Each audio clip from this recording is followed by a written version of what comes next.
On today's show, we head to life drawing at the new World Tavern with Inebri-Art and the PopuPACTV crew, and talk about upcoming things to do in our South Shore towns.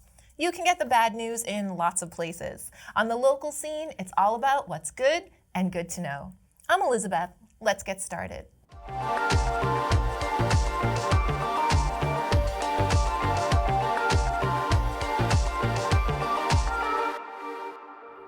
Have you visited Books and Sundry Bookshop on Water Street in Plymouth yet?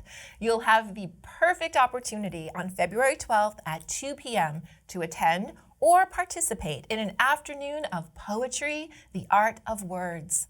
This free open mic event will be hosted by Michael McGinnis and Lauren Leha. You will know Michael as an author and founder of Primal Plunge, Boston's only bookstore dedicated to zines, underground culture, and small press literature. Lauren is also a writer, photographer, and snapshot collector. On her website, invisiblecommute.com, Lauren shares a daily photo documenting her wanderings. The reasons to visit a bookshop are sundry. They offer a source of inspiration, relaxation, and community. Visit the Books and Sundry website to learn more about this Plymouth bookseller and to register for this free open mic event. Poetry, the Art of Words is supported in part by a grant from the Plymouth Cultural Council and will be handicapped accessible. The Black Cat Preserve, located along Black Cat Road in Plymouth, is 63 acres of protected open space, featuring a high ridge overlooking Briggs Reservoir, 2 reclaimed cranberry bogs, and several new hiking trails. On Saturday, February 18th, join Wildlands Trust hike leaders Skip Stuck and Jess Kennedy for a 4-mile hike over varied terrain, including upland forests and cranberry bogs. After this energizing 3-hour hike beginning at 1 p.m., you are welcome to join Skip and Jess for relaxation and social hour at the High Limb Cider Tap Room, attached to G-Pub in West Plymouth. Because parking at Black Cat Preserve is limited, plan to meet at High Limb Tap Room before the hike to carpool the 2.5-mile drive to the preserve. If you are willing to be a carpool driver, please email rcalderara@wildlandstrust.org. Learn more and get your tickets at wildlandstrust.org. Figure drawing live models is an incredible way to improve your artistic ability, and you don't have to head into Boston to do it. Inebri-Art offers live drawing on the first Wednesday of every month at the New World Tavern in downtown Plymouth, in a casual, fun environment embracing both artists and art enthusiasts.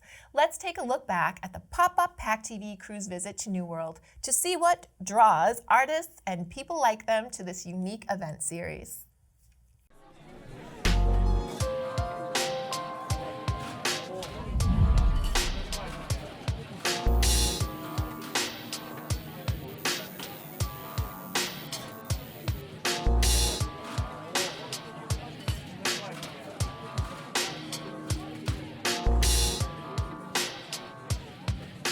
Hi, I'm Tiff Phillips from the local scene by PACTV, and we're at New World Tavern in Plymouth for Inebri-Art's life drawing event. Let's see what these folks have to say. Andy, you've been doing the life drawing event for a while. How long have you been doing it? I think it's 9 years now. Time is a little weird with COVID. We skipped it for a year, so I'm not sure to count that one or not. So how did it come about?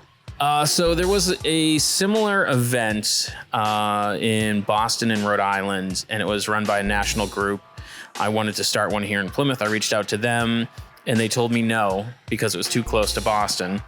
And through a series of emails trying to persuade them, they decided not to. So then I decided I didn't really need their branding or their permission. I just started under the Inebri-Art banner, and that's how it came to be. What do you think draws people back over and over again? Well, it's a really fun event, and some of my best friends I've met from doing this that came here 4 or 5 years ago, didn't know who they were, and now we're really good friends. It's just very family and supportive of all art levels, beginners and professionals and everybody in between, where there's no judgment and there's a lot of help and people like trading tips and tools and stuff like that, and it's really great. Robin, you are a model for live drawing. What's that like for you? It's a lot of sitting and doing nothing. My favorite kind of thing. But you're also an artist too. Yeah. Where are you based out of? New Bedford, Mass. That's great. You have your own studio. What kind of art are you into? Yeah, so it's Salty Lip Studio. We are a creative studio. We do a little bit of everything. This, sweet and sultry, the creepy, the weird, you name it, we're gonna try to do it. And so you've been doing modeling for a while too. What's that like for you? What is it like being on stage? It can be a little bit nervous, but if you can just concentrate on something and concentrate on your pose, your breathing, kind of focusing on one place to look at so you're not moving your eyes everywhere, your head will move a little. It's definitely interesting watching a bunch of people looking at you, but fun to watch everybody's different style of drawing and their interpretation of what you look like. Shannon, how long have you been an artist? My whole life, since I was a little kid. I always wanted to be an artist. Are you self-taught? Yeah, regretfully. Yes, I'm an amateur. It's all self-taught, but I have a website, shannonsullivanart.com. Okay. Yeah, but it's still pretty bad, but eventually I'll get there. I'm gonna keep practicing with my friends here that keep it nice and low pressure. What do you love about art? What does it do for you? It gets feelings and energy out that maybe you don't have the words for, or would be like not socially acceptable. What is a night like this for you? Just being able to hang out with other artists, have a couple of drinks. What is that for you? That's like it's like going to the gym. So you practice your art muscles, you practice how you see things, and you just keep it going. Because if you stop, then it like atrophies a little bit. So this is it's social. It's food that I didn't have to cook. It's like I said, low key people and keeping that muscle going. So it's a lot of fun. Ms. Lauren, you're fairly new to the art scene. Can you tell me that journey and how that came to be? So I actually work with Shannon, and about 5 years ago, she brought me to one of these events where Robin was modeling, and we just started coming from there, and I love it. It's great. So do you think you've developed a style yet, or do you think you're still working on that journey? I'm definitely still working. I have just started to be able to draw somewhat recognizable humans, which is great. But Robin has gotten me into cosplay and modeling, which is really fun. So what has cosplay been like for you? That's a whole nother art in itself. Yes, I love it. I was actually in a parade last December as Belle from Beauty and the Beast, and it was super fun. And seeing all the kids just light up was awesome. So what's your favorite part about cosplay? Just inventing different worlds. I love it. It's the best. How long have you been an artist? Oh my goodness. I always played around and got a scholarship to Mass Art and never went. Ended up getting married and having babies and blah, blah, blah. And then my son hooked up with lovely Shannon, who you just met. And she asked me to go to a class at Mass Art years ago, like 6 years ago. And I said, yeah. And I remembered how much I loved art. So that was my little catapult back into playing around with art, yeah. So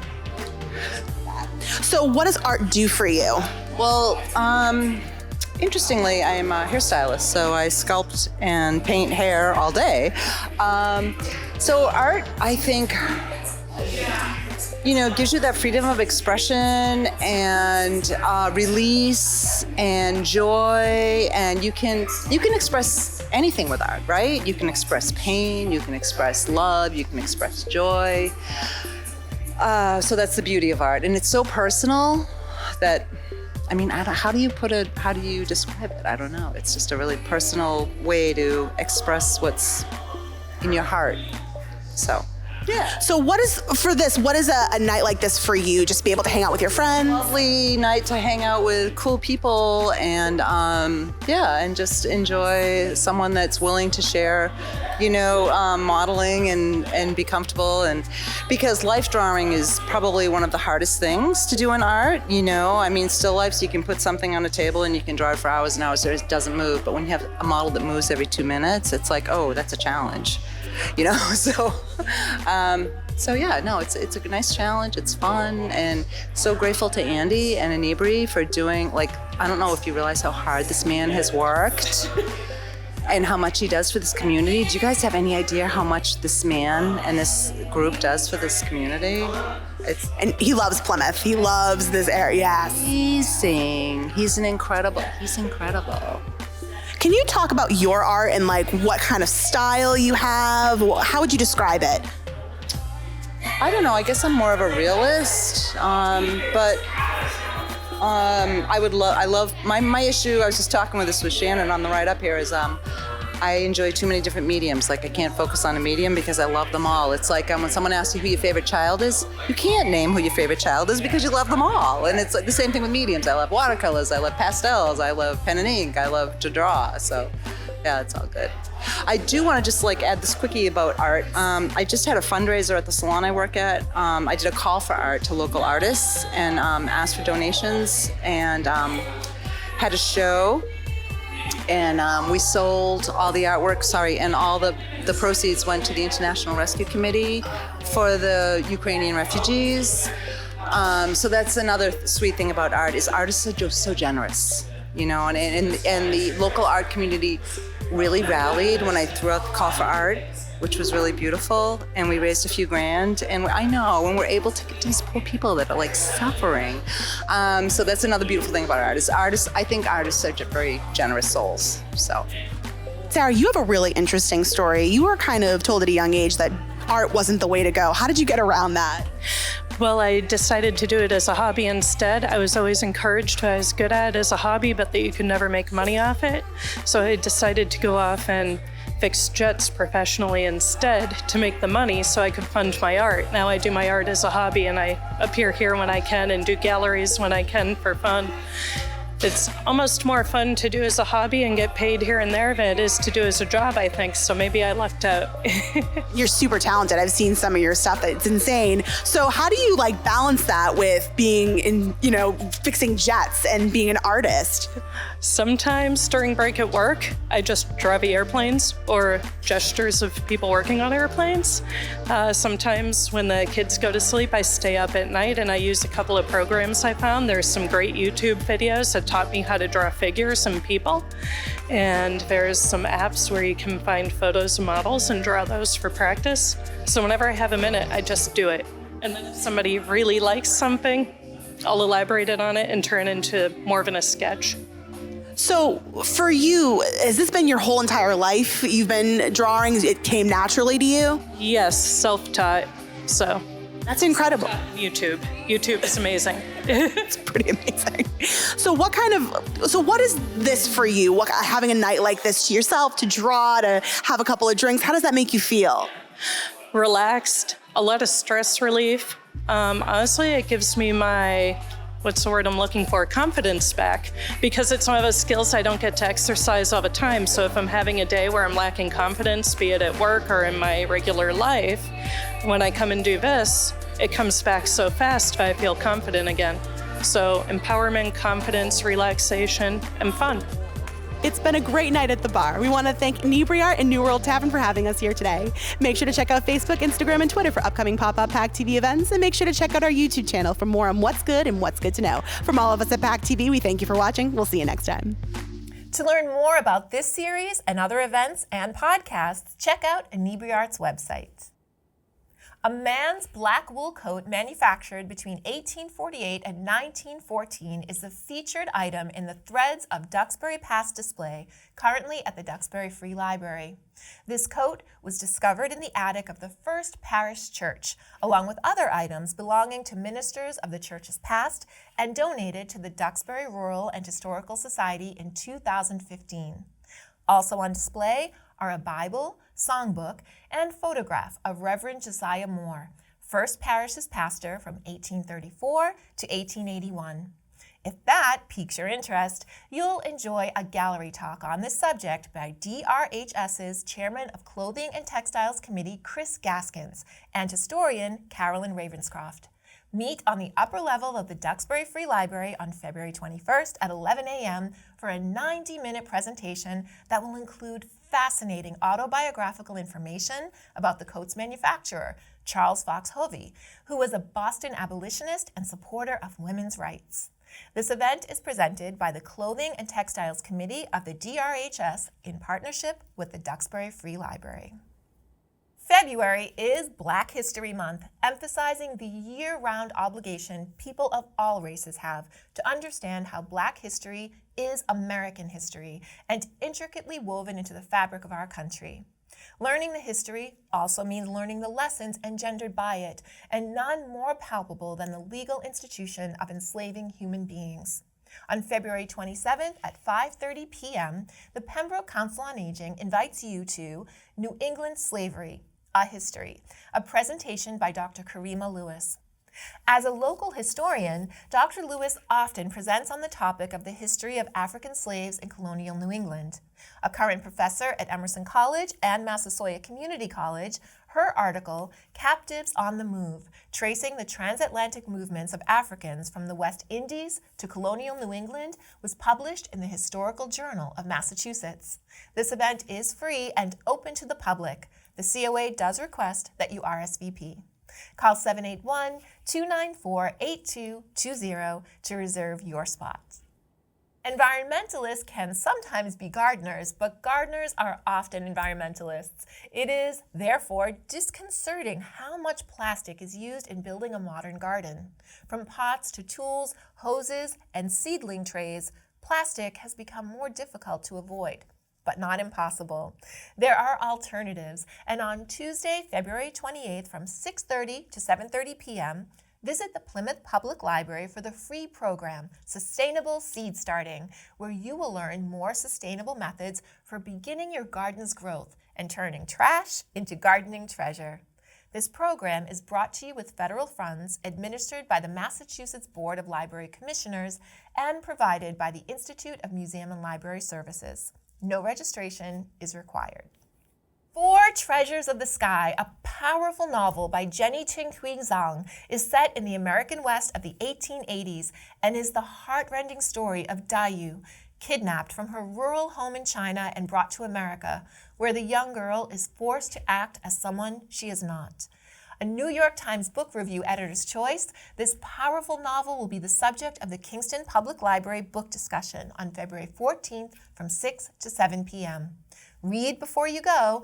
Ebooks and e-audiobooks are available on the library's Libby app, and books in regular and large print are available at the circulation desk. Register via the Kingston Public Library website. Ken Gloss is a rare book specialist, appraiser, and owner of the Brattle Bookshop, one of the oldest and largest antique bookshops in the country. On February 28th, the Duxbury Rural and Historical Society invites you to an evening with Ken as he discusses growing up in the book business, the history of the shop, and shares some of his favorite finds. Following the talk, there will be a question and answer session where Ken will offer free verbal appraisals of books participants have on hand. The event will take place at 6:30 p.m. at the Drew Archival Library. Visit the Duxbury Rural Historical Society's website to register. Pembroke musician Dave Kelly would love you to join him for Valentine's Day as he serenades you with songs about love, hope, and connection at the Pembroke Council on Aging's Valentine's Day Tea and Concert. Celebrate with the Friends of the Council at this 2 p.m. event, free and open to all. You don't have to be a member of the Friends, although they would love to have you as one. Call the center at 781-294-8220 to learn more. The inventive possibilities of the online game Minecraft are endless, a world all its own where gamers can create their own worlds in a virtual realm. If you are age 6 through 11 and are a crafter, go IRL on February 16th at the Kingston Public Library Children's Activities Room for Minecraft Club from 5:30 to 6:30 p.m. For this particular program, players are asked to bring their own portable devices for gameplay. Registration is required. Visit the Kingston Public Library website. And that's what's good and good to know on the local scene this week. Thank you for watching. We'll see you next time.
Thank you for watching. We are grateful for your attention. If you like what you saw, please like and subscribe to The Local Scene here and share everywhere. Thank you, friends.